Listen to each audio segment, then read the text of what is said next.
제가 또 하나 질문 드릴 게 있는데, 복을 주시기 위해서, 사람에게 복을 주시기 위해서 이 사람을 만드셨다고 했는데, 하나님 믿고 그럼 이제 더 잘 돼야 지가 이제 원천인데 복을 주신다고 하셨으니까 근데 왜 하나님 믿어도 잘 안 되는지. 그러니까 구하면 주실 것이고 두드리면 열릴 것이라는 말씀도 하셨지만, 네. 그러나 성경의 다른 부분에 보면 너희가 하나님의 뜻을 위해서 포기하라는 때도 있고 또 하나님의 뜻을 알아가라는 말씀도 있고, 그러니까 성경에는 굉장히 다양한 말씀이 주어져 있는데 그 다양한 말씀이 어떤 아주 단순하게, 그러니까 하나의 어떤 문장이나 어떤 명령이나 이런 형태로 주어져 있기 때문에 그 하나만 갖고 오면 하나님은 이러라고 하셨는데 왜 안 돼요가 되는 거예요. 그런데 다른 부분에서도 하나님은 똑같이 그렇게 말씀하시고, 아까 말했듯이 사도행전에서도 그런 일들이 너무 많이 쓰여져 있고, 그러니까 우리는 그 하나님을 한 부분이 아니라 다각적으로 받아들여야 될 필요가 있어요. 예를 들면 저 조명기를 우리가 앞에서도 보지만 뒤에서 보면은 빛이 안 보이겠죠. 앞에서 볼 때는 빛이 보이지만, 그러나 그 조명에 대해서 알려면 우리는 여러 가지 면으로 봐야 되는 거죠. 그러나 앞에서 볼 때 빛이 비친다는 사실은 너무 명확한 사실이에요. 그리고 뒤에서 봤을 때 빛이 이쪽으로 가지 뒤로 나누잖아요. 그것도 너무 명확한 사실이에요. 그러니까 우리가 하나님의 입장에서 모든 걸 다 이해할 수는 없기 때문에 하나님이 모든 걸 이해할 수 있게 우리에게 주어지신 건 아니지만, 너희가 찾으라 두드리라는 말씀은 너무나도 명확하고 사실인 말씀인 거죠. 그래서 우리는 그 말씀을 받을 때는 정말 하나님께 구하고 두드리면서 나아가는 그런 때가 있는 것이고, 또 어떨 때는 하나님께서 기다리라고 하실 때는 기다려야 되는 거구나. 이때는 내가 두드리고 막 열고 막 난리치고 다닐 때가 아니라 기다려야 될 때구나. 그런 말씀을 묵상하게 되면 이건 내가 열고 막 두드리고 이러는 게 아니라 내가 지금은 좀 기다려야 될 때구나. 이제 이런 걸 묵상하게 되는 거예요. 그러니까 저는 성경을 전체적으로 완전하게 우리가 이해할 수는 없기 때문에 제가 성도님들에게 많이 추천하는 방식은 뭐냐면, 매일매일 말씀을 묵상해라. 그러면 그날 내게 주신 말씀, 그 말씀대로 오늘을 살아가고 그걸 기준으로 오늘을 살아갈 수가 있는 거예요.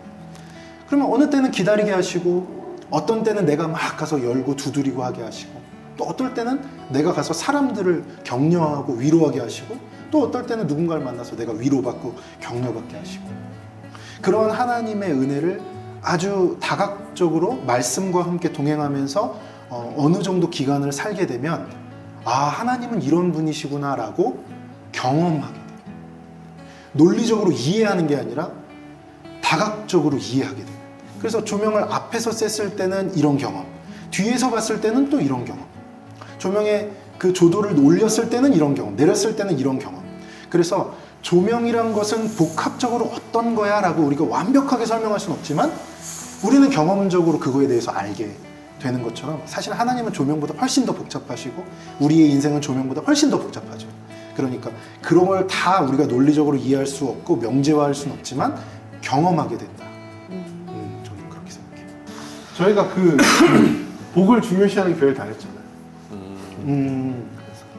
근데 복은 중요해. 근데 그 복이 도대체 뭐냐라는 그런 거지. 뭐가 복이냐? 그냥 사실은 구원이라고 이해하는 게 제일 좋지 않아요? 근데 그렇게만도 이해할 수 없어요. 왜냐면, 그러니까 나는 이제 가장 근본적인 복은 무엇이냐 그러면 구원이라고 나도 당연히 얘기해요. 십자가와 부활이라고 얘기를 하지만, 구약 성경을 보면 분명히 부유해지고 명성이 높아지고 이건 복 있다라고 하거든. 그럼 그 복이 아니라고 할까? 근데 또 성경을 보다 보면 그 많은 부유함 때문에 넘어지거든. 돈을 사랑하게 돼서 죄를 짓거든. 그 돈은 또 일만하게 뿌리라 그래. 그 복이 뭐냐라고 했을 때 그건 굉장히 다채로운 거야. 그냥 하나로 돈은 복이 아닙니다. 그렇게 말할 수도 없고, 돈은 복입니다 라고 말할 수도 없는 거야. 그 중요한 건 뭐냐면 내가 어떤 중심을 가지고 이 세상을 대하는가가 중요한 것이지, 그것 자체를 복이다 복이 아니다라고 말할 수도 없는 거다라고 생각해요. 그러니까 오늘 아침에도 내가 아침 예배 설교를 할 때 그런 말씀을 드렸거든. 필요를 구하시라고, 기도하시라고. 그러니까 너무 기복주의라는 말이 너무 좀 경도돼서 폭력적으로 쓰이는 경우가 너무 많아. 그래서 누가 자기가 아파서 이걸 좀 치료해달라고 기도하거나 자기 자녀가 아파서 치료해달라고 기도하면 그 기복주의? 아니 좀 아픈데 그럼 기도를 해야지 어떻게. 그래서 성경은 아픈 걸 갖고 기도하고 경제적으로 어려운 걸 갖고 당장 이번 달 월세 낼 돈이 없는데 그럼 그 기도 안 하고 나는 기복주의 싫어 뭐 이러고 있을 거야. 성경에서는 너희 필요를 구하라고 일용할 양식을 구하라고 예수님도 말씀을 하셨어. 그런 기도는 당연히 해야 되는 것이고 그 기도를 통해서 내게 그런 것들이 주어졌을 때 예를 들면 등록금이 없어서 기도했더니 등록금이 주어졌어. 어떤 상황에 의해서. 그 복이 아니야. 그 복이잖아. 은혜잖아. 그런데 그거는 돈 자체가 복인 거야? 아니면 그 돈을 통해서 내가 하나님과 가까워지고 하나님이 살아계심을 경험하게 되고 하나님과 함께 동행하게 되는 게 복인 거야? 동행하게 되는 게 복인 거잖아. 그러니까 돈이 하나님과 내가 동행하는 매개체가 됐을 때 이 돈은 복이 되겠지. 근데 돈 때문에 내가 하나님보다 돈을 더 사랑해서 하나님과 멀어지게 되면 돈은 복이 아니라 악한 게 되겠죠. 그것처럼 뭐 하나 자체를 복이다 복이 아니다라고 얘기할 수 없는 거죠. 그러니까 그런 오류에 빠지면 안 돼. 하나님이 복이고 예수님이 복이고 하나님과 동행하는 게 복이라서 돈도 뭐 관계도 어떤 사람도 다 복이 아니다. 이런 오류에 빠지면 안 돼. 그것도 다 귀한 것이고 그걸 통해 하나님을 얼마든지 만날 수 있어. 누군가를 도와줄 때 돈이 없으면 어떻게 도와줄 건데. 우리 교회에서도 구제사역을 지금 어린이들, 장애아동들 구제사역을 하고 있는데 헌금이 없으면 그걸 어떻게 할 건데.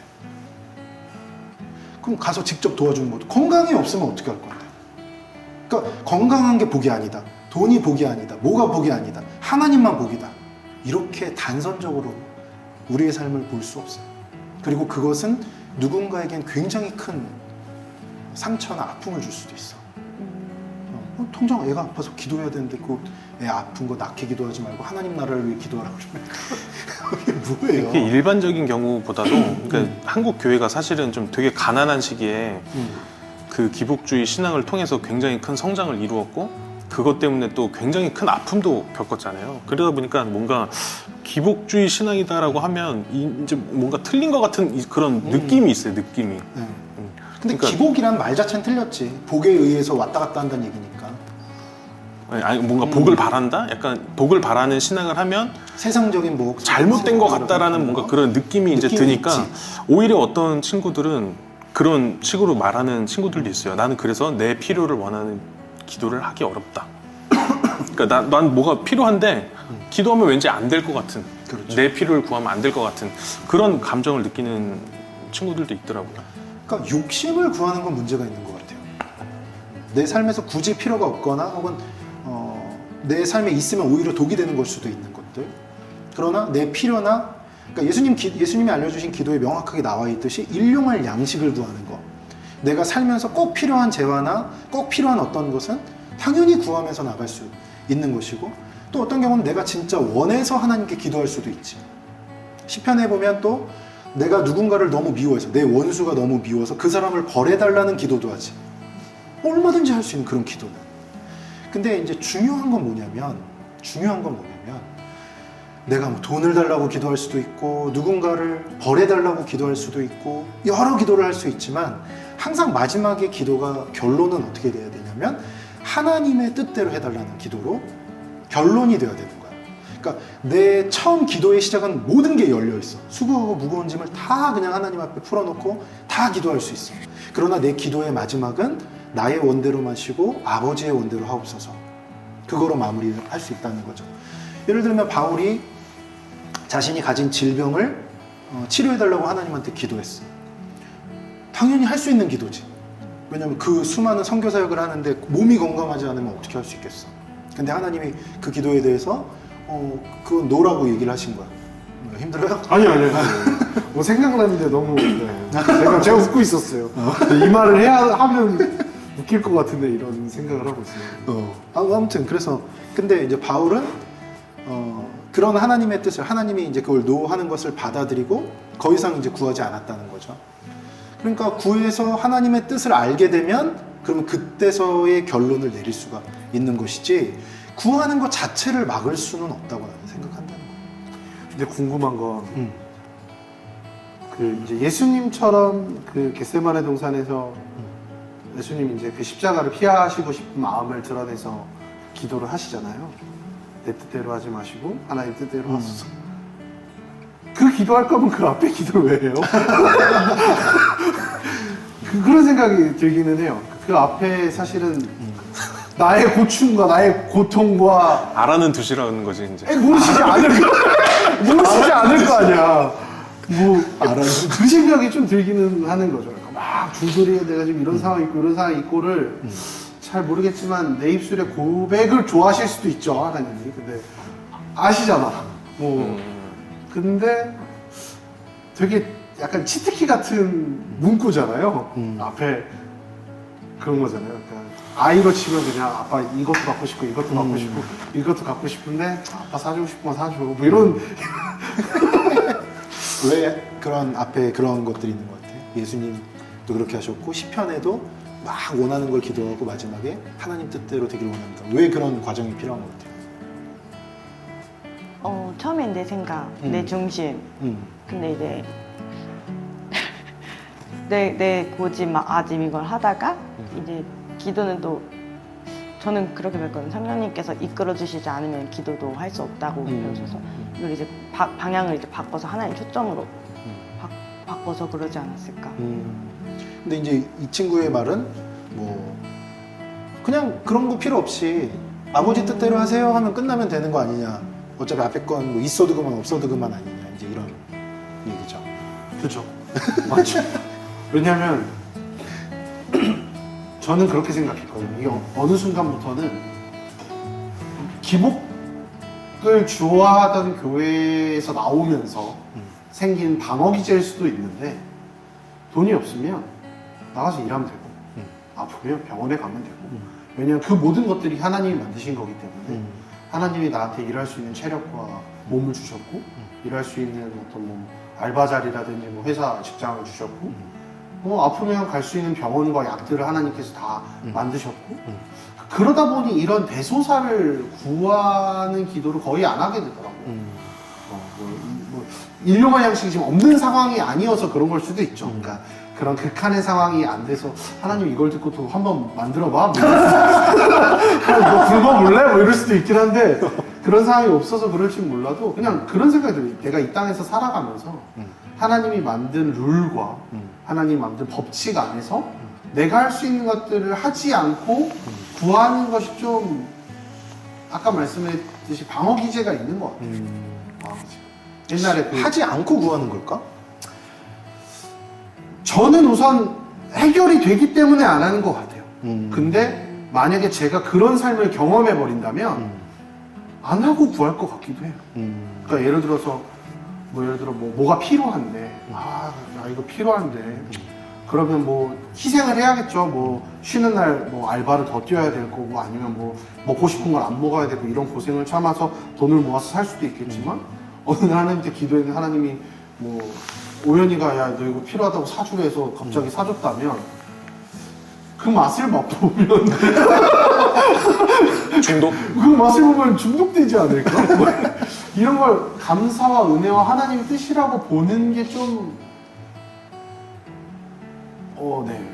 적응은 안 되는 것 같긴 해요. 내가 아까 이 얘기를 하려다 못했던 이유는 제 형의 간증을 알아서 못한 거예요. 그러니까 저는 그냥 제 삶 마인드가 돈이 진짜 없어도 하나님 앞에 하나님 저 돈 좀 주세요. 진짜 먹을 게 없어. 이런 적은 없었거든요. 그냥 없으면 나가서 전단지라도 뿌리고 뭐 빌리든지 뭐 아니면 빈병 빨아서 뭘 먹든지 이렇게 살았었는데 형의 개척 일화를 알잖아요.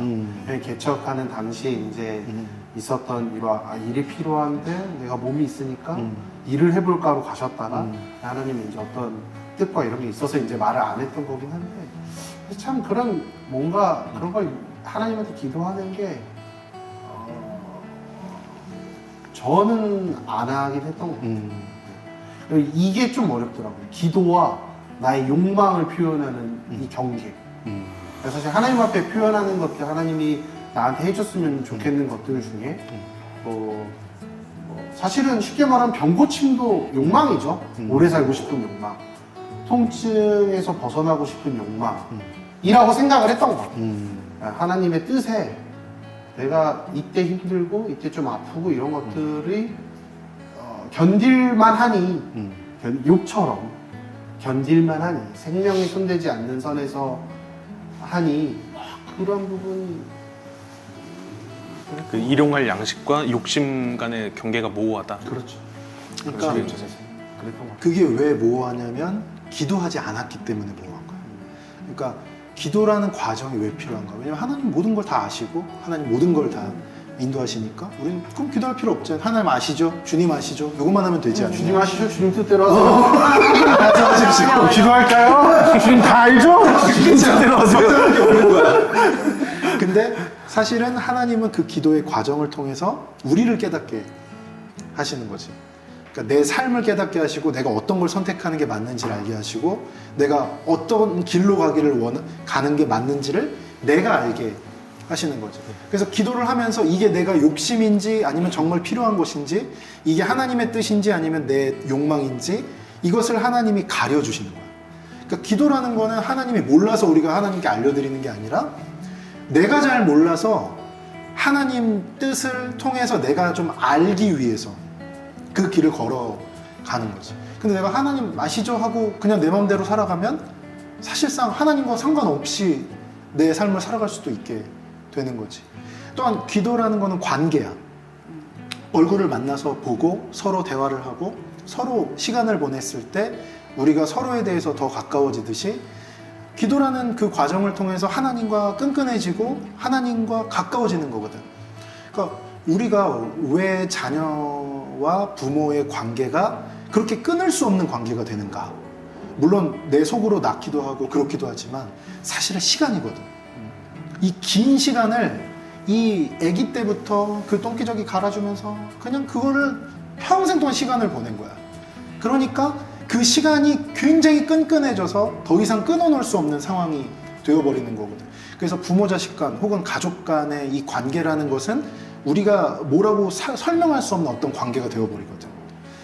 그것처럼 기도라는 것은 하나님과 내가 독대하고 하나님하고 가까이 하면서 내가 어떻게 살아가야 될지도 명확하게 알려주는 길임과 동시에 하나님과 가까이 하고 관계하면서 하나님과 더 가까워지고 끈끈해지고 그리고 그 관계를 통한 평안이 내게 주어지는 그것을 얻는 거라고 하는데 이과생한테는 별로 감흥이 없었어요. 이렇게 이해할 수 있을 것 같아요. 그러니까 기도의 목적이 결과물이 아닌 그냥 교제의 수단 정도.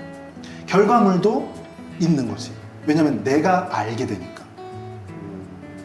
그러니까 내가 아니까. 내가 이 A라는 길과 B라는 길을 두고 고민을 하는데 기도를 통해서 내 뜻이 아니라 나는 A가 좋았는데 하나님께 기도해 봤어. 그랬더니 하나님은 B로 나를 인도하셨어. 그러면 하나님에 대한 결과값이 내게 주어지는 거지. 근데 이걸 만약에 내가 기도하지 않고 하나님 알아서 해주시겠지 하고 내가 좋은 대로 선택하고 계속 살아가게 된다면 하나님과의 관계도 쌓이지 않고 내 뜻을 포기했을 때 하나님께서 내게 주시는 은혜와 그 더 주어지는 능력 같은 것들을 경험할 수 없게 되는 거지. 이해가 안 됐어요. 기도해서 나는 B가 좋아요 했는데 내 삶이 A로 간 걸 보고 아 하나님이 A로 인도하셨구나와 기도를 안 했는데 내가 A로 갔는데 아, 하나님은 A셨구나의 차이를 잘 모르겠어요. 여기에 차이에 그런 개념. 그러니까 네가 그래도 하나님과 교제하고 기도하는 시간에 너의 생각을 하나님께 잘 접수는 됐어. 근데 A야. 애만 있다고만 느껴지는 게 좀 있죠. 그러니까 어차피 후에 아는 거잖아요. 하나님 저요 B하고 싶어요. B였으면 좋겠습니다라고 했는데 시간이 지났을 때 A였어. 막 40일 금식 기도를 했는데 A로 갔어. 하나님 뜻은 A였구나. 와 40일 금식 기도 안 하고 A로 갔을 때 하나님은 A였구나의 차이? 이게 너무 결과론적일 수도 있어요. 시간이 흐르는 개념일 수는 있는데 어떻게 얘기해주고 싶어요? 저는 약간 신뢰? 하나님의 신뢰가 있으면 이 길이 아니어도 맞고 저 길이 아니어도 맞고 근데 내가 기도를 안 하고 하나님께서 이거를 주셨고 근데 그거는 약간 하나님을 신뢰하지 못하고 안에서도 하나님 어떻게 해주셨으니까 이거 그리고 좀 좌우로 흔들릴 수가 있는데 그러니까 하나님께 기도를 하고 이제 하나님을 신뢰하고 명확하게 가면은 이게 마음이 안 움직이지 않을까, 흔들리지 않을 수 있을까. 아, 그 길을 갈 때 내 마음가짐이나 태도가 흔들리지 않는 것이 그 기도를 통한 신뢰감에서 온다. 이것도 재밌는. 네, 그렇게 생각합니다. 아주 이해됐습니다. 감사합니다. 나도 비슷한 고민을 한 적이 있는데 그 내가 이제 교회에서 어떤 사역들을 하고 이렇게 지나봤을 때 자꾸 교만한 생각이 드는 거야. 근데 내가 이제 지나고 나서 봤을 때 기도하지 않고 한 일들은 내가 했다고 생각해. 결과적으로 내가 한 일이야. 근데 기도하고 한 일은 하나님께서 하신 일이잖아. 그러니까 어떻게 보면 이 일이 잘 되든 못 되든 간에 어떤 책임을 하나님께 드리는 것. 맞아요. 그러니까 이것의 성패를 하나님께 드리는 것이 교만으로 빠지지 않는 길이 되지는 않을까. 그러니까 난 좀 그런 생각도 해요. 목사님 안 되시는 거? 아니. 아니, 오현이가 얘기한 거에서 나도 조금 인사이트가 있는 게 그러니까 그런 부분도 있고 또 고난에 대한 얘기를 아까 우리가 했잖아. 고난에 대한 부분도 그것과 연결이 될 수 있을 것 같아요. 그러니까 예를 들면 아브라함이 100세의 아들을 얻었잖아. 근데 하나님이 자녀를 약속한 건 75세 때 약속을 하셨거든. 그러니까 25년이 걸린 거야. 아들을 얻기까지, 자녀를 얻기까지. 근데 만약에 그 25년이라는 기간이 없었다면, 그러니까 아브라함도 결혼해서 제때 애 낳고 제때 뭘 했다면 그게 하나님이 해주셨다라는 그 확신을 갖기가 좀 어렵겠지. 왜냐면 남들 할 때 나도 그냥 자연스럽게 된 거니까. 그런데 성경의 인물들을 보면 고난을 허락하셔서 그게 하나님 아니면 안 되는 거였다라는 것. 그러니까 아까 말했던 신뢰감 같은 것들을 강하게 주셔서 이게 하나님이 인도하시고 하나님의 뜻대로 하고 있다라는 걸 경험하게 하는. 고난도 그런 역할이 있긴 한 것 같아요. 오인이가 얘기하니까 그게 생각이 나네.